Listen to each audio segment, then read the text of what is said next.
Sige, labas mo yan sa'yo. Ako feeling ko malakas naman yung loob ko kahit marami yung demo. Kaya nilalaro ko sa demo lang. Pero, nahirapan kasi akong tanggapin. Pag narinig ko yung mga estudyante na nagpapwede na pinagbabayad sa kakitan silang pera. Mas naalala ko yung mga dati kasi there was a time na suspended natin sa tao sa parang pang-aaral. Pero kailangan ko yung mag-aaral kasi gusto ko mga graduate.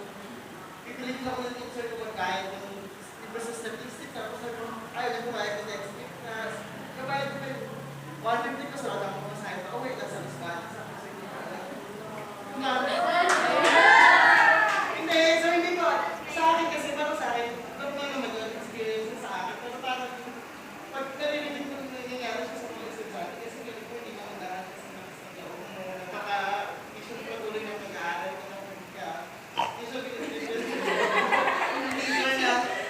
kaya wala ko yung ano, pag sinasabi ko sa inyo pag-aaral, hindi naman required yung maglaban natin. Kasi, yun, kasi naranasan ko rin naman sa inyo. Tapos, ayaw ko naranasan yung mga sabihin sa ano, may mga estudyante na wala silang pangkain kasi kaya, di ba?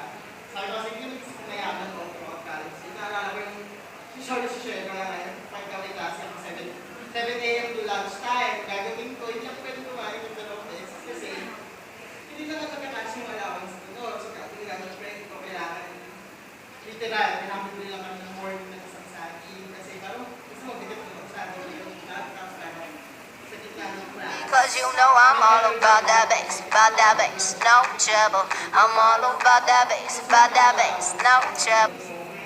Uy, kaya akin yun. Ito yun.